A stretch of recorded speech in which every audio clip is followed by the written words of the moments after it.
बहुत सारे लोगों को माइंड में डाउट होता है कि जो अर्ली इरेक्शन होता है सेक्सुअल इंटीमेट टाइम के दौरान, तो वो एक्चुअली में फिजिकल प्रॉब्लम है या सिर्फ वो मेंटली एक थॉट है हाँ, जो अर्ली इरेक्शन हो अर्ली जाता है? अभी हाँ, दूसरा एक मैं आपको जो मुझे एक करना था, एक पॉइंट आउट करना था, वो था कि इरेक्टाइल डिसफंक्शन भी बहुत बढ़ गए हैं। हम्म तो उसमें भी इरेक्टाइल डिसफंक्शन में भी क्या होता है कि ज़्यादातर मेजॉरिटी ऑफ केस तो साइकोलॉजिकल होता है या सिचुएशनल होता है। ओके। कोई रिसेंट कोई ऐसा ट्रॉमेटिक हो, आप मान लो कि कोई स्लीप डिप्राइव्ड हो और एग्जॉस्टेड हो, तो और या फिर मल्टीपल आपका माइंड बहुत जगह पे एंगेज है, तो इसमें ऐसे मेल पेशेंट में ज़्यादातर ये प्रॉब्लम्स आते हैं कि इरेक्टाइल सिचुएशनल, यानी कि कोई एक पर्टिकुलर फेज में है अच्छा इरेक्शन है, दूसरे फेज में नहीं आता है, ऐसा होता है। और दूसरा आपने बताया कि अर्ली इजैक्यूलेशन, जिसको मेडिकल की भाषा में प्रीमैच्योर इजैक्यूलेशन बोलते हैं, ओके। तो ये भी एक कॉमन है, पर ये ज़्यादातर किस्सों में साइकोलॉजिकल होता है। ओके, मतलब इसको फिजिकल, हाँ, फिजिकल फंक्शनल नहीं होता है, मतलब ज़्यादातर मेजॉरिटी ऑफ टाइम साइकोलॉजिकल होता है कि वो कौन से एनवायरनमेंट में पास हाँ, एनवायरनमेंट है, कैसा है, आप बहुत सारे मल्टीपल फैक्टर। और हाँ, अगर आपका जैसे जैसे एज होता है, तो जैसे अगर मान लो कि आप डायबिटिक हो, आपको कोई कोमॉर्बिडिटी है, कोलेस्ट्रॉल वगैरह बढ़ा हुआ है, तो खास चीज़ों पे ध्यान ही रखना है कि आपको ये सब की मेडिसिन वगैरह रेगुलर लेनी है। क्योंकि डायबिटीज़ में क्या होता है, एक तो स्मॉल वेसल जो होते हैं, जो सब जगह हो गया, ब्रेन हो गया, हार्ट हो गया, जैसे पिनाइल के जो भी स्मॉल वेसल होते हैं, तो धीरे धीरे ब्लॉक होते हैं। ओके। जो इरेक्शन का मैकेनिज्म है वो क्या है कि जो साइनसेस होते हैं, स्मॉल वेसल्स, उसमें ब्लड भरने से इरेक्शन होता है। तो जब वो वेसल ही ब्लॉक होने लगे तो फिर इरेक्शन में धीरे धीरे इम्पैक्ट आएगा। तो you need to get check your blood sugar regularly, और वो सब चीज़ें आपको ध्यान में रखनी है।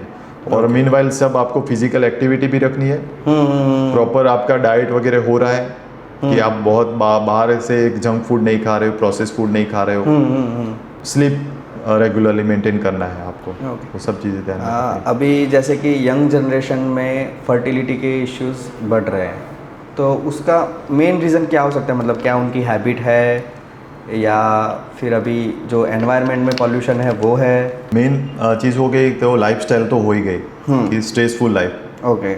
और बहुत सारा सोशल मीडिया का इन्फ्लुएंस कि लोग सबका कंपैरिजन बहुत कर रहे हैं। ऐसा मुझे फील होता है कि कंपैरिजन करते हैं हर बार, और एक अपने अंदर परसेप्शन बना लेते हैं, एक अनरियलिस्टिक बोलते हैं कि एक बेंचमार्क सेट कर लेते हैं कि इतना से इतने में इतना हो ही जाना चाहिए, नहीं तो नहीं। तो ये क्या है कि एक स्ट्रेस जनरेट करता है बॉडी में, और स्ट्रेस में कॉर्टिसोल वगैरह ये सब चीज़ें रहती है, वो मतलब कि सीधा आपका जो बॉडी का जो फुल फ्लेज आपका एफिशिएंसी जो होता है वो उसको सीधा ऑप्रेस कर देते हैं। ओके।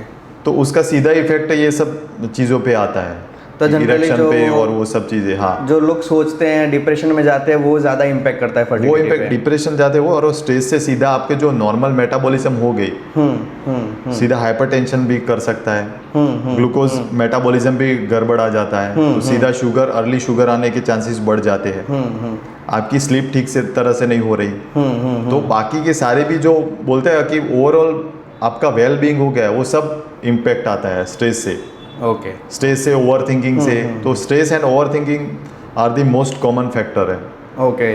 वो बहुत ही अफेक्ट करते हैं आज के यूथ को, और इसकी वजह से ये सब चीज़ें, ईडी हो गया और बहुत सारे डिप्रेशन हो गया, साइकोसिस हो गया, ये सब चीज़ें बहुत बढ़ रही है, उसका प्रिवेलेंस बढ़ रहा है। सर, मैंने कहीं पे पढ़ा था कि मेन में टाइट जीन्स पहनने से भी फर्टिलिटी का इश्यू हो सकता है, तो क्या वो सच है?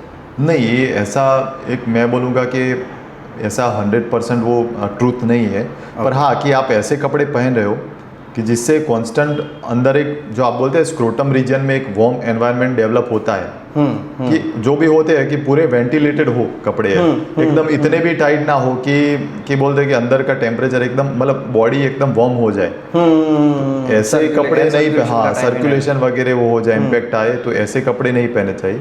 अदरवाइज ऐसा कुछ है नहीं कि जीन्स के ऐसे टाइट कपड़े नहीं पहने, पर हाँ वो प्रॉपरली बॉडी को कंफर्टेबल होने चाहिए, रिलैक्स होने चाहिए। हाँ, दूसरा ये भी मैंने सर सुना है कि लैपटॉप पे ज़्यादा काम करने से स्पर्म काउंट में इम्पेक्ट आता है?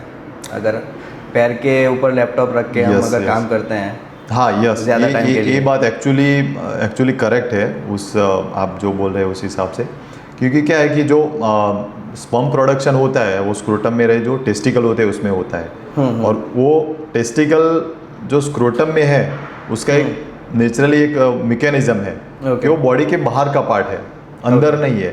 तो उसका बॉडी का टेम्परेचर और जो टेस्टिकल का टेम्परेचर है वो थोड़ा डिफरेंस है उसमें, ओके 1 और 2 डिग्री जितना लोअर रहता है स्क्रोटम का टेम्परेचर। ओके ओके तो और ऊपर से आप लैपटॉप रहे तो लैपटॉप का जो फैन होता है वो हीट प्रोड्यूस करता है, ओके क्योंकि एक जो स्पर्म प्रोडक्शन की एक प्रोसेस है वो थोड़े लोअर एनवायरनमेंट में अच्छी होती है। तो ये टेम्परेचर बढ़ने की वजह से लैपटॉप के, तो अगर प्रोलॉन्ग ये चल रहा है लंबे टाइम से over the period of time, तो हाँ ये इफेक्ट आता है उस पर।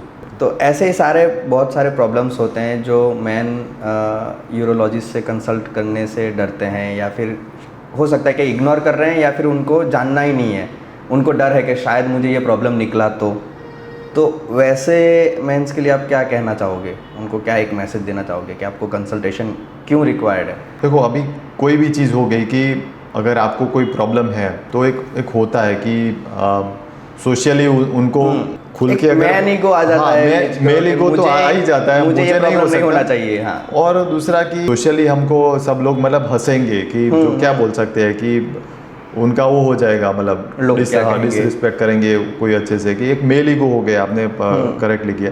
पर एक चीज़ है कि अगर आप बात नहीं करोगे तो उसका सॉल्यूशन कैसे होगा? कोई ऐसा तो है नहीं कि कोई अपने आप कोई जान ले आपकी प्रॉब्लम। तो सिंपल है, तो आप ओपनली बात करोगे तो हर एक चीज़ का सॉल्यूशन है। तो अगर आप सामने से एक बार कंसल्ट करते हो तो एटलीस्ट चलो प्रॉब्लम है तो उसका प्रॉब्लम टाइमली आपको अगर उसका सॉल्यूशन मिलने वाला है, अगर देखो कोई चीज़ ऐसे इरिवर्सिबल है तो उसका भी अल्टरनेट हम ढूंढ सकते हैं। पर अगर कोई रेक्टिफाइबल जो कोई फैक्टर है तो उसको भी हम ठीक कर सकते हैं, जो अर्ली स्टेज पे डिटेक्ट होता है। बराबर। पर तो मेन चीज़ है कि आपको डिस्कस करना चाहिए, चलो डॉक्टर के साथ नहीं तो एटलीस्ट आपके फ्रेंड के साथ, जिसका सोशल सर्कल अच्छा है, जो ओपन हो रहा है उसके साथ आप बात करो। मैं तो ऐसे बताता हूँ। अच्छा। तो वो आपको प्रॉब्लम ढूंढ के लेगा, या फिर सीधे आपको यूरोलॉजिस्ट या एंडोलॉजिस्ट के पास आपको सीधा आना चाहिए और ओपनली डिस्कशन करना चाहिए। क्या किडनी हेल्थ में जो ये सॉफ्ट ड्रिंक्स होते हैं तो वो भी इम्पेक्ट करते हैं अगर कोई ज़्यादा सॉफ्ट ड्रिंक ले रहा है? सॉफ्ट ड्रिंक में होता क्या है, फुल्ली लोडेड शुगर और कुछ नहीं होता, और उसमें होता है सोडा, जो लगता है जो अच्छा, जो आपको मतलब बोलते हैं टंग को जो मैक्सिमम अगर कोई चीज़ अच्छी लगती है तो वो हो गया शुगर और ये सोडा। तो जिसको आपको क्या है कि बार बार लेने का वो डिज़ायर होता है लोगों को। ओके। तो ये चीज़ें सीधी बहुत ही टॉक्सिक है। रहा शुगर, सीधा शुगर स्पाइक करेगा ब्लड का, और ये चीज़ें बार बार होती रहेगी। अगर आप मान लो कि 6 महीने कंटिन्यूस बार बार फ्रिक्वेंटली कंज्यूम करते हो तो आप अगर नॉन डायबिटिक हो तो भी डायबिटिक हो जाओगे आप, इतना सारा शुगर आता है उसमें। Okay okay. तो उसका किडनी हेल्थ पे कोई इम्पेक्ट आता है? 100% किडनी। एक तो उसमें हो गया सोडा हो गया, वो अगेन मैं बोला कि उसमें बाइकार्ब और सोडा और सब चीज़ें किडनी को सीधा इम्पेक्ट करती है। और शुगर आ गया तो शुगर तो क्या है कि सीधा वो डेंजरस है, क्योंकि सीधा 180 के अबोव शुगर जाता है तो वो क्या होता है सीधा किडनी में से बाहर निकलने लगता है। क्योंकि क्या वहाँ पे किडनी की फिल्ट्रेशन कैपेसिटी भी वहाँ पे उसका एंड हो जाता है। तो अगर वो किडनी में से अगर फिल्टर हो गया तो सीधा किडनी के टिश्यू एकदम डेलिकेट होते हैं, तो सीधा उसको फ्री रेडिकल सो बोलते हैं ना, वो डैमेज कर देता है। और सर जो जैसे आपने बताया कि किडनी हेल्थ में मेनली वाटर इनटेक 3 लीटर्स के अराउंड होना चाहिए, तो वो क्या मैन और वुमेन के लिए सेम है या फिर एज ग्रुप के अकॉर्डिंग है? एज ग्रुप के ज़्यादा के वेट के अकॉर्डिंग होता है। ऑन एंड एवरेज अगर एडल्ट मेल पेशेंट में देख लो आप कि उसका वज़न तकरीबन 70 किलो है तो ये 3 से 3.5 लीटर ठीक है। मान लो कि कोई 60 किलो का है, 3 लीटर ठीक है ऐसे। हाँ, तो मतलब एडल्ट में बोल रहे हैं कि एडल्ट को कोट करके दोनों के लिए मैन और वुमेन? हाँ, मैन बोल के तो वेट के हिसाब से है, क्योंकि उसका body surface area and weight के हिसाब से इतना एवरेज होना चाहिए। और सर जिनको डायबिटीज़ है या ब्लड प्रेशर का इशू है तो क्या उनका कोई रिलेवेंस होता है यूरिनरी इन्फेक्शन के या यूरिनरी प्रॉब्लम्स में, कि उनको जल्दी इम्पेक्ट हो जाता है वो चीज़? डायबिटीज़ का एक तो होता है कि डायबिटीज़ में प्यास ज़्यादा लगती है, और उनका यूरिन प्रोडक्शन भी ज़्यादा होता है बिकॉज ऑफ शुगर, वो जा रहा है यूरिन में। तो शुगर क्या करेगा कि वो और पानी खींचेगा, वाटर भी बाहर ज़्यादा निकलेगा, पानी ज़्यादा बाहर निकलेगा उसमें। ओके ओके तो उनको यूरिन भी ज़्यादा लगता है। तो ऐसे लोगों में फ्रीक्वेंसी का प्रॉब्लम बहुत रहता है कि बार बार यूरिन को जा रहे हैं। ओके प्लस शुगर जो होता है वो ब्लेडर में रहता है, तो शुगर अगेन के उसमें बैक्टीरिया ग्रो वगैरह ज़्यादा करते हैं, ओके तो उसमें इन्फेक्शन के रिस्क भी ज़्यादा बढ़ जाते हैं। उन काइंड ऑफ पेशेंट में। हाँ हाँ।